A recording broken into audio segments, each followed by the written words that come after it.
박근호의 빅샷으로 이어가 보겠습니다. 오늘도 박근호 이사와 함께 체결 강도라는 신호를 통해서 우리에게 매수 시그널을 주고 있는 종목들 알아보도록 하겠습니다. 이사님 안녕하세요. 네, 먼저 예시 종목부터 확인해 보도록 할 텐데요. 첫 번째 종목 공개해 주시죠. 네. 인터지스이고요. 네, 좀 약간 낯선 종목일 수도 있긴 하는데 동국제강 계열사예요. 근데 과거에는 상당히 좀 이름이 좀 높았던 종목이긴 한데 최근에 좀 많이 떨어져서 횡보하고 있는 구간인데 저는 이 종목을 잠시 뒤에 살펴보겠지만 왜 이렇게 많이 떨어져서 안 올라가는지 이해를 하기 좀 약간 힘들거든요. 시가총액이 많이 낮아졌지만 상당히 안정적인 사업 구조를 갖고 있는 종목이라 뭐 나중에 이제 재무제표도 같이 보긴 하겠습니다만은 나름대로 지금 자리도 좋고 근데 참고로 말씀드리면 약간 지금 대선 테마를 조금 묻으려고 하고 있는 그런 상황입니다. 알겠습니다. 그렇다면 우선 어떤 사업을 하고 있는지부터 살펴볼게요. 일단 우리나라 뭐 인천이나 부산에서 항만에서 이제 컨테이너 선들이 들어오잖아요. 그럼 이렇게 내려주는 그런 항만 하역을 하는 기업인데 일단 뭐 특별히 그러니까 어떻게 보면 좀 약간 그 구태의연한 사업이라고 볼 수도 있긴 합니다만은 반대로 얘기하면 그냥 안정적인 사업이에요. 그리고 만약에 지금 관세로 인해서 물동량이 줄어든다라고 하면은 인터지스도 영향이 있지 않냐라고 궁금해할 수 있는데 그건 사실입니다. 그건 사실인데 그동안의 어떤 흐름들을 봤을 때는 제가 봤을 때 큰 영향은 없을 것 같고 재무제표 한번 봐보도록 할까요? 네. 일단 매출액이 뭐 7천억 내외로 계속 나오고 있는 종목이에요. 근데 시가총액이 이렇게 낮으면 우리가 보통 이런 생각을 할 수 있잖아요. 그럼 뭐 부채가 많을 수도 있지. 그런 생각을 하는데 사실 자본금 대비해서 부채도 그렇게 많은 편은 아니거든요. 제가 봤을 때는 시장에서 너무 저평가고 딱히 얘기하면 뭐 시가총액이 한 뭐 1,500억, 2,000억 정도 왔다 갔다 한다라고 하면 굳이 이렇게 메리트를 느끼기는 힘든 그런 기업이지만 지금 너무 그러니까 여기서도 보시면 알 수 있듯이 매출액은 계속적으로 안정적이고 그다음에 지금 동국제강 쪽이 이제 철강 회사니까 인터지스가 철강 스크랩 사업도 지금 이제 하려고 하고 있는 상황이거든요. 그 부분과 관련돼서도 나름대로 모멘텀 생길 것 같아요. 너무 싸서 일단 체결감도 좋고 최근 흐름도 시장 대비해서 나쁘지 않아서 소개차 일단 준비를 했습니다. 알겠습니다. 그러면 인터지스의 차트 흐름을 볼 텐데요. 많이 조정을 받고 지금 올라가기 시작한 걸까요, 그럼? 이걸 이제 제가 좀 짧게 잘랐는데 이렇게 보면 많이 오른 것 같아요. 그렇죠. 몇 년 동안을 보면 정말 엄청나게 내려왔거든요. 그리고 특별히 악재도 없고 뭐 반대로 특별히 호재도 없는 기업이긴 합니다만은 뭐 나름대로 굉장히 이 계통에서는 뭐 인터지수와 비교할 만한 기업이 거의 없기 때문에 같은 업을 하는 기업, 이제 상장된 기업이 없기 때문에 최근 시장에서 주목도 받고 말씀드렸듯이 조금 묻었습니다. 대선 테마가 조금 묻었기 때문에 같이 한번 보시면 될 것 같고 자리는 이 자리에서 일단 신호가 나왔기 때문에 상당히 좋은 자리에서 그 체결 강도가 매수 신호를 줬다라고 생각을 하고 있습니다. 그럼 인터지스는 저희가 뭐 정치 테마주라고 해서 변동성을 보여주는 다양한 종목들이 있는데 뭐 같은 성을 써서 같은 대학교를 나와서 뭐 이런 식으로 움직임을 가져가잖아요. 어떤 정치인과 연결돼서 움직이는 종목일까요? 그거는 제가 끝나고 말씀해 주실 거예요? 알겠습니다. 네, 알겠습니다. 근데 저는 이게 굉장히 중요한 게 뭐냐면 정치 테마주로 한번 움직이면 저는 사실 그 종목에 주홍 글씨가 씌운다라고 표현을 하거든요. 나중에는 이제 그 테마가 안 일어나면은 좀 웬만하면 안 움직이는데 이런 것도 저는 긍정적이라고 봅니다. 어떤 거냐면 이제 인터지스가 움직이면 인터지스라는 종목이 시장에 있었구나라고 투자자분들이 인터지스가 이렇게 저평가구나라는 것을 인식을 하게 되면 일단은 뭐 나름대로 광고 효과는 좀 있을 거라고 생각을 하고 있습니다. 알겠습니다. 그러면 인터지스 체결 강도 볼 텐데 좀 화살표가 3거래일 전에 나왔습니다. 매물대를 다 돌파할 구간에 체결 강도 신호가 나온 것 같은데 어떻게 잡혔는지 한번 볼까요? 네. 일단 그날 거래량은 특별히 전날 대비해서 늘어나진 않았습니다. 40만 주 정도 유지가 되고 있는데 당일 체결 강도가 140, 그다음에 5일 체결 강도가 100. 이제 처음 들어갔죠. 한 달 만에 처음 들어갔기 때문에 나름대로 이제 최소한의 조건을 만족을 시키고 3%, 10% 최근 시장에서 상당히 좋은 어떤 흐름을 좀 보여주고 있는 상황이고요. 나름대로 시장에서 이제 퍼포먼스도 좋게 어떤 보여줄 것으로 예상을 하고 있습니다. 네, 시장의 변동성이 나타나는 그 기간 동안에도 그렇게 크게 뭐 빠지는 날 없이 좀 버텨주는 모습도 나타났고 어제 같은 경우에는 체결량이 급격하게 증가를 하면서 두 자릿대 상승을 보이면서 마감을 했습니다. 다만 인터지스 같은 경우에는 정치 테마주로 엮여서 움직일 가능성도 크기 때문에 이러한 변동성을 염두에 두시면서 좀 지켜보시는 게 좋을 것 같습니다. 어쨌든 체결 강도가 먼저 신호를 줬다 확인해 보시면 좋을 것 같고요. 이어서 두 번째 종목 살펴보겠습니다. 코미팜. 네. 과거에 네. 뭐 우리가 흔히 얘기하는 뭐 라떼는이라는 단어가 생각이 날 것 같은 그런 네. 기업인데 한때는 시가총액 3조 원을 갔던 기업이죠. 지금 많이 내려왔습니다. 근데 최근에 과거에는 이제 어떤 사람과 관련된 그 항암제를 했다라고 하면 지금 이제 거의 동물 쪽만 하고 있는 기업이라 우리가 보통 뭐 돼지 열병 발생했다 그러면 네. 뭐 제일 처음에 먼저 맞아요. 오르는 그래서 뭐 보통 여름 장마철이나 네, 맞습니다. 가을에 좀 올라가는 네, 종목인데 최근에 네. 또 모멘텀도 좀 생기고 해서 한번 준비를 해봤습니다. 알겠습니다. 그렇다면 어떤 모멘텀 주목하고 계실지 네. 한번 볼게요. 코미팜 이제 ASF 백신, 네.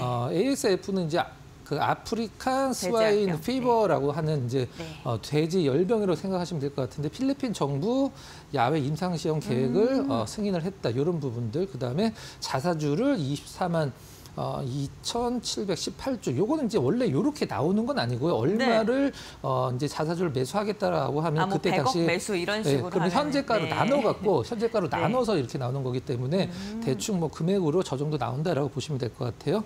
그다음에 요거는 이제 PED는 이제 돼지 설사병인데 일단 중국 진출 가시화가 됐다. 중국이 이제 돼지들이 엄청나게 많다 보니까 네. 이런 부분들이 이제 실질적으로 이제 매출에 영향이 끼치기 시작하면 이미 늦겠죠. 근데 이런 부분들을 이제 보시고 이제 판단을 잘 하시면 될 것 같습니다. 알겠습니다. 동물 백신과 관련된 사업을 영위하고 있는 기업이고 지금 해외에서 뭐 임상 시험도 열심히 하고 있고 그리고 중국에서에도 지금 판로 확대를 좀 힘쓰고 있는 상황입니다. 그렇다면 주가는 어떻게 반응하고 있는지 살펴보도록 할 텐데요. 한번 보여주시죠. 네. 참고로 요 날 있죠. 근데 요 날 그러니까 이틀 전. 네. 이날 우리나라에서 오른 종목은 사실 정상적인 종목은 아니라고 생각을 합니다. 사실 다 떨어졌죠. 네, 뭐 맞아요. 오른 종목이 비성장이라는 게 아니라 거의 테마들만 올랐기 때문에 지금 이 거래일 저는 무조건 음봉인 기업들이 제가 봤을 때 뭐 시장에서 95% 이상이고 요거 이제 예외를 치고 매수 신호가 여기서 이제 나왔거든요. 약간 좀 횡보하다가 여기까지는 사실 뭐 어떻게 보든 간에 일단 그 횡보하는 구간에서 좀 약간 오르락 내리락하는 구간이라고 볼 수 있고 여기는 일단은 돌파를 했다라고 좀 봐야 되겠죠. 요 횡보 구간을 그 다음에 여기는 이제 빠진 것은 사실 시장에서 인정을 좀 해줘야 되는 거고 어제 나름대로 한 8% 정도 8%면 바로 지금 좀 회복을 해줬네요. 네, 급등이라고 생각을 하고 있기 때문에 네. 이날도 체결 강도가 사실 중요하겠죠. 네, 그날 만약에 체결 강도가 무너졌으면 화살표 네. 나온 날 매수하고 나서 좀 후회를 많이 하지 않을까 네, 맞습니다. 네. 싶은데 저렇게 좀 시장의 영향으로 빠진 날에도 체결 강도가 어떻게 나왔는지 한번 살펴보겠습니다. 체결 네. 강도가 일단은 3개가 일단 완성이 돼 있는 상태였고 한 달 체결 강도는 들어간 지 한 3주가 좀 안 되는 구간, 그다음 빠진 날 5% 정도 빠진 날 20일 체결 강도 일주일 체결 강도 계속적으로 100을 유지를 해준 상태에서 일단 수급적으로는 그냥 시장 영향 때문에 좀 약간 빠졌다라고 이제 판단을 하시면 될 것 같고 어제 8% 오르면서 거래량도 2배 이상, 네. 단일 체결 강도도 233을 기록을 하면서 매수가 매도보다 2배 이상이 많았다. 이렇게 체결 강도가 좀 신호를 줬습니다. 석 달 체결 강도도 이제 97까지 올라가 있는 상황인데 어째 지금 중장기 체결 강도가 계속해서 조금씩 높아지고 있는 상황이고 그에 따라서 주가가 과연 저는 그 윗단을 뚫어낼 수 있을지 그만큼의 모멘텀이 나올지도 궁금한데요. 앞으로 코인팜도 함께 확인해 보시면 좋을 것 같습니다. 그럼 다음 종목 이어서 이야기 나눠보겠습니다. HD 현대미포요. 사실 저는 예시 종목 보면서 이 종목이 오늘 어떻게 움직일지가 좀 네. 기대되더라고요. 지금 네. 다른 그 조선주들과 사실 움직임이 좀 약간 최근 들어서 많이 달라지고 네. 있어요. 그래서 현대미포가 체결 강도도 좋고 다른 차트도 굉장히 좀 이쁘게 만들고 있는 상황이라 한번 준비를 해봤습니다. 알겠습니다. 그렇다면 이 조선업도 되게 업이 다양하잖아요. 네. 그 가운데 HD 현대미포는 어떤 쪽을 좀 하고 HD 있나요? 현대미포 같은 네. 경우는 이제 글로벌 1위라고 이제 우리가 표현을 하는데 네. 어떤 쪽에서 글로벌 1위냐고 하면은 중형 선박. 중형 선박 글로벌 1위라고 얘기를 하는데 우리가 중형 선박에 대한 장단점이 있는데 장점 같은 경우는 아무래도 배의 크기가 이제 뭐 대형 선박보다 작기 때문에 빨리빨리 만들었고 인도를 할 수가 있고 뭐 단점 같은 경우는 가격이 뭐 그렇게 비싸진 않으니까 그런 부분은 단점이긴 부분에서, 합니다. 네. 일단 뭐 PC선이라고 해서 네. 이제 정유화학 운반선인데 그건 이제 베트남에 현대미포 조선소가 있거든요. 거기에서 이제 PC선만 주로 만드는 거기 때문에 아주 그냥 전문화되어 있는 어떤 그 조선사라고 해요. 베트남에 있는 현대미포가 그 부분, 그다음에 최근에 이제 현대미포가 시장에서 좀 주목을 받는 것은 실질적으로 올해 좀 약간 나름대로 좀 퍼포먼스가 날 거라고 이제 분석글이 많이 올라오고 있긴 합니다만 조선 증권사에서 이제 리포트들이 대부분 26년도까지는 일단은 현대미포가 가장 수익성의 개선이 클 것이다라고 이제 평가를 좀 하고 있더라고요. 그럼 저 궁금한 게요. 지금 네. 한덕수 권한대행이랑 트럼프 미국 대통령이랑 밤에 또 통화를 했잖아요. 네. 네, 그러면서 뭐 LNG에 대한 이야기도 하고 뭐 알래스카 이야기 그리고 조선 관련된 이야기도 되게 긍정적으로 나온 것 같은데 LH 현대미포도 그 기대감이 오늘 좀 강하게 오를 수 있을지 좀 일단 궁금해요. 가장 큰 것은 이제 네. 그 위쪽에 나와 있는 네. 미국 입항 수수료, 중국 배들한테 중국이 만든 배들한테 입항 수수료를 부과를 해서 이제 우리나라 조선이 수혜를 받을 거다라고 실질적으로 일단 그 과거에 계약이 됐던 부분들을 취소를 하는 게 나와 있는 이제 기사로 이제 보일 네. 수가 있는데요. 네. 일단 엑슨모빌이 중국 조선소에서 건조 예정이었던 에커 천연가스 벙커링선 계약을 보류했다. 그리고 현대미포의 하나 좀 단점이 뭐냐면 네. 우리가 보통 그 특수선이라고 얘기하는 거 있잖아요. 네. 뭐 어떤 쇠빙선이라든가 아니면 구남이라든가 네. 이런 거는 아예 안 합니다.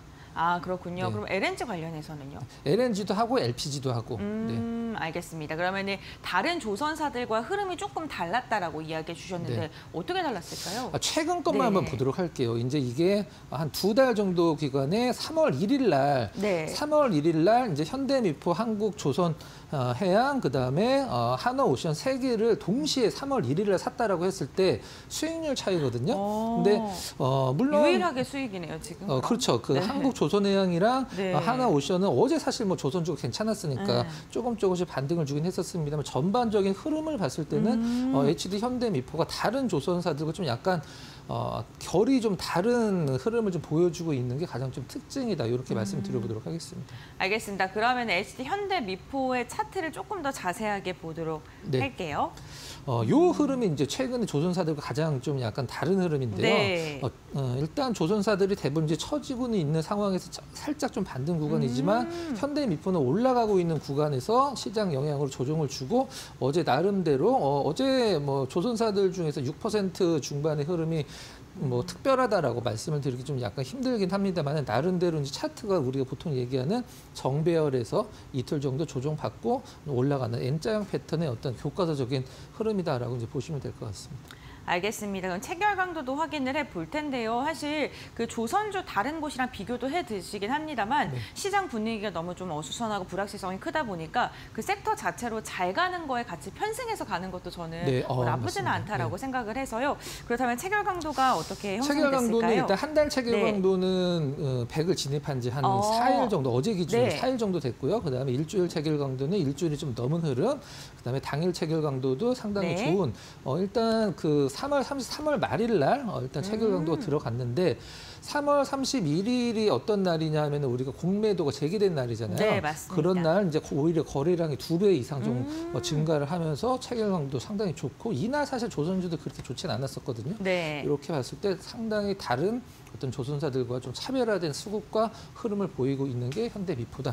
이렇게 말씀드리도록 하겠습니다. 알겠습니다. 그렇다면 네 번째 예시 종목도 확인해 볼까요? 네. 현대건설이요. 네.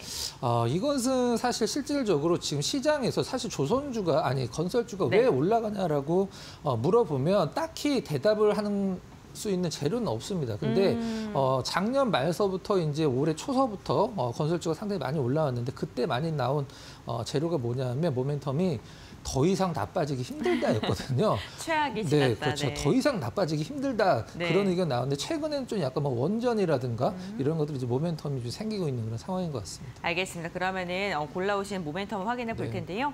아, 데이터 센터요? 네, 이제 데이터 센터 국내 기준이겠죠. 이제 네. 최다 이제 건설 실적을 이제 보유를 하고 있는 게 이제 현대건설이고, 실질적으로 현대건설, 저는 이거는 뭐 굉장히 좀 제 입장으로서도 맞는 얘기가 아닌가라는 생각을 하고 있는데, 과거에 건설주들이 굉장히 안 좋은 흐름을 보였고 안 좋은 평가를 받았을 때 작년 말 같은 경우에 현대건설 대리인 같은 경우는 이 원전이 움직일 때 원래 같이 움직여야 되는 기업인데 왜 안 움직이지라고 혼자 속으로 좀 약간 의아했었거든요. 근데 현대건설이 원전 쪽에서 해외에서 상당히 많은 어떤 모멘텀이 있는 기업이거든요. 그래서 KB 쪽에서도 목표가를 좀 올린다, 이런 식으로 어떤 그 리포트가 좀 나오고 있는 그런 상황입니다. 알겠습니다. 그렇다면 지금 밸류가 얼만큼의 위치에 있는지 한번 보도록 할 텐데요. 일단 뭐 네. 올라갔다라기보다는 시장이 이렇게 안 좋은데, 그리고 어떤 대형주 입장으로서 굉장히 잘 버티고 있다는 안 빠지네요. 네, 네. 느낌을 이제 보여드리고 싶어서 이제 준비를 했는데, 들어간 것은 사실 이쪽에서 이날 네. 들어갔고 그 다음날 배당 낙이었 때문에 빠진 거죠. 그 다음에 실질적으로는 이제 신호가 나온 이후로 한 번도 그 아래 가격을 어제 한 번 주고 바로 일단은 뭐 회복을 해줬다, 네. 이렇게 보시면 될 것 같습니다. 알겠습니다. 그럼 체결 강도가 어떻게 버텨주고 있을까요? 네. 와, 네. 일단 세 달 체결 강도는 100 이상으로 중장기 수급이 굉장히 잘 받쳐져 있기 탄탄하고요. 때문에 네. 지금 시장에서 나름대로 견조한 흐름을 보여주고 있는 거고요. 한 달 체결 강도는 약 한 6일 정도, 그다음에 5일 체결 강도는 한 2주 이상 100 이상을 유지를 해주고 있는 상황이고, 여기 한번 같이 볼까요? 네, 빠진 네. 날인데 100일 넘겼네요. 2.3%, 네. 그다음에 0.4% 약보 정도 보이는 날 체결 강도가 나름대로 100 이상을 보여주면서 빠졌지만 매수가 많이 들어왔다. 그다음에 조금씩 좋아지면서 어제 나름대로 시장 대비 좋은 흐름을 최근에 보여주고 있는 그런 상황입니다. 알겠습니다. 체결량도 급격하게도 증가하는 모습이 나타났고요. 현대건설 시장이 흔들리는 가운데서도 체결 강도가 받쳐주면서 주가 역시나 함께 버텨주는 모습을 확인해 봤습니다. 이제는 빅샷 종목을 알아보도록 할 텐데요. 오늘의 첫 번째 종목 공개해 주시죠. 한미약품 들고 오셨군요. 네, 한미약품 네. 많이 빠졌습니다. 많이 빠졌고, 일단 그만큼 가격적인 리스크도 좀 적고요. 리스크도 적고 메리트가 생기는 상황이고, 나름대로 제가 생각하는 가장 큰 모멘텀이 있거든요. 네, 어떤 게 있을까요? 한번 좀 보여드리도록 하겠습니다. 최근에 차세대 항암제 바이오 마커 이건 아니고요. 제가 봤을 때 바이오 마커라는 것은 이제 몸에 이상이 생기거나 약이 들어갔을 때 네. 변화를 이제 진단하는 부분이라고 보시면 될 것 같고, 가장 제가 그 큰 모멘텀이라고 생각하는 것은 경영 분쟁, 이제 엄마랑 아들이라고 이제 표현을 해야 되겠죠. 경영 분쟁 종결 효과가 기대가 된다. 이것 네. 때문에 시장에서 노이즈가 굉장히 많이 생기면서 한미약품에 대한 어떤 기업 가치도 훼손을 좀 많이 시켰거든요. 네.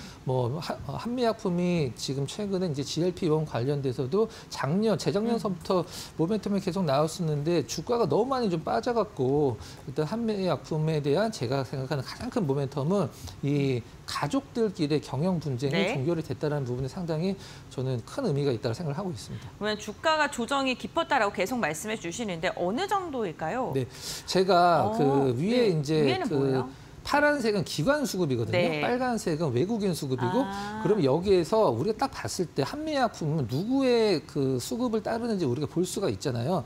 제가 봤을 땐 길게 봤을 때는 외국인 수급을 따르고 있는데, 외국인들이 정말 많이 팔았습니다. 그런데 어제 외국인들이 매도에서 매수로 전환이 됐거든요. 그리고 이 정도 구간에서 살짝 반등 주는 건 어제는 나름대로 시장에서 평균적인 흐름이긴 합니다만은, 네. 가장 긍정적인 부분은 경영 분쟁이 마무리가 됐고, 한미약품의 주가를 장기간 떨어뜨린 외국인들의 수급이 어제 전환이 됐다, 매수로. 이게 저는 가장 큰 어떤 그 포인트로 좀 삼고 싶습니다.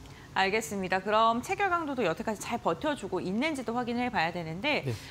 지금 4거래일 전부터 네. 나왔네요. 4거래일 동안 이제 일주일 체결 강도가 100 이상을 좀 네. 유지를 해주고 있는 상황이고, 계속적으로 어제 잠깐 이틀 전에 2거래일 전에 잠깐 빠지긴 했습니다만 체결 강도 보면 홀딩이고, 어제도 7% 정도 오르면서 나름대로 일주일 체결 강도, 그다음에 하루 체결 강도가 당일 체결이 계속적으로 상승하는 느낌, 그리고 외국인들의 수급이 전환이 됐다, 매도에서 매수로 이 부분을 체크를 계속 하시면 될 것 같습니다. 알겠습니다. 기관이 4거래일제 매수하면서 체결 강도를 만들어주고 있는 가운데서 전거래일에는 외국인의 매수세도 강하게 유입이 됐고 이로 인해 주가도 반등이 나왔습니다. 하지만 아직은 밸류의 매력이 있다라고 말씀해 주셨으니까요. 한미약품 앞으로의 추이 확인해 보시면 좋을 것 같고요. 이어서 두 번째 빅샷 종목도 살펴보겠습니다. 네. 실리콘투. 네. 어떤 그 화장품의 연예 기획사라고 보시면 될 것 같습니다. 네. 이름이 이제 실리콘 투자 실리콘이잖아요. 네. 예, 과거에 이제 원래 반도체를 했던 기업인데 이제 화장품 쪽으로 완전 업종 전환을 네. 해서 이제 소위 얘기하는 대박이 난 기업이죠. 이제 뭐 실리콘, 이제 보통 우리가 웨이퍼를 실리콘으로 만들기 네. 때문에 우리가 실리콘 하면 이제 보통 반도체를 의미를 하는 건데 반도체 기업에서 화장품 기업으로 완전히 탈바꿈, 굉장히 좀 잘한 판단이다 이렇게 드는 그런 기업입니다. 알겠습니다. 그렇다면은 이슈를 한번 짚어보도록 할 텐데요. 우리나라 네. 이제 그 인디 브랜드들이 해외에 네. 진출할 때 이 실리콘 툴을 통해서 대부분 해외에 진출을 하는데 스타일 코리안이라는 홈페이지가 있어요. 네. 이제 외국 사람들이 이제 우리나라 화장품을 살 때 그 페이지를 들어가서 많이 사거든요. 그다음에 가장 이제 높은 효과를 내는 게 이제 인스타인데 실리콘2의 이제 스타일 코리안 인스타 팔로워가 이제 거의 80만이거든요. 여기에서 이제 그 화장품 관련돼서 이제 영상 올리면은 이제 팔로워들이 보고서 실질적으로 이제 구매를 이제 스타일 코리안에서 하게 되는 이제 이 화장품과 인디 브랜드 화장품 관련돼서 인스타그램이 굉장히 많이 생기고 있거든요. 네. 근데 지금 압도적인 팔로워 수를 기록을 하면서 실리콘2가 실적만 봤을 때는 일단 뭐 굉장히 올라갈 구간이 많아 보인다. 이렇게 보시면 될 것 같습니다. 알겠습니다. 그러면 실리콘2 사실 요즘에는 주가 위치도 중요한 것 같아서요. 네, 한번 살펴보겠습니다. 네. 화장품 주식들이 최근에 좀 좋았던 기업들도 네. 있긴 합니다만 나름대로 좀 가격적으로 많이 내려왔고 많이 내려왔네요. 제가 실적은 준비를 안 해왔긴 했습니다만 여러분들이 이제 작년 실적, 이제 지나간 실적이긴 합니다만은 23년도 대비해서 24년도에 성장하는 걸 봤을 때 물론 실리콘2도 과거에 시장에서 어떤 포커싱이 됐을 때 굉장히 뭐 급등도 많이 하긴 했습니다만 지금 가격적으로 봤을 때는 나름대로 좀 약간 안정돼 있는 상황이고 큰 리스크가 없는 실적만 봤을 때는 그런 상황이다라고 보시면 될 것 같습니다. 알겠습니다. 그럼 체결 강도도 확인을 해볼 텐데요. 이달 들어서 100일 들어갔네요. 네. 일단 5일 체결 강도만 봤을 네. 때는 일주일 정도 유지를 해주고 네. 있는 상황이고요. 그다음에 당일 체결 강도 같은 경우는 최근에 이제 제가 봤을 때 거래량들이 과거에 좀 약간 큰 거래량들이 생긴 정도 있긴 합니다만 지금 이제 100만 주 내외로 어느 정도 안정된 거래를 보여주고 있는 상황이고요. 2만 원짜리 종목이 사실 100만 주 거래 터지는 게 사실 특별한 일이 없으면 그렇게 힘들긴 합니다만 시장에서 관심도가 좀 좋아지고 있다라고 보시면 될 것 같고 어제도 이제 147, 이제 104 정도 기록을 하면서 나름대로 바닥권에서 상승 쪽으로 이제 터닝 포인트로 삼을 수 있는 체결 강도로서는 좀 손색이 없다 이렇게 말씀을 드리도록 하겠습니다. 알겠습니다. 오늘 박건우 이사와 함께 체결 강도라는 신호를 통해서 우리에게 시그널을 주고 있는 종목들 알아봤습니다. 이와 함께 빅샷 종목 두 종목까지 살펴봤으니까요. 앞으로의 추이 저희와 함께 확인해 보시면 좋을 것 같습니다. 이사님과의 말씀 오늘 여기까지 듣겠습니다. 고맙습니다.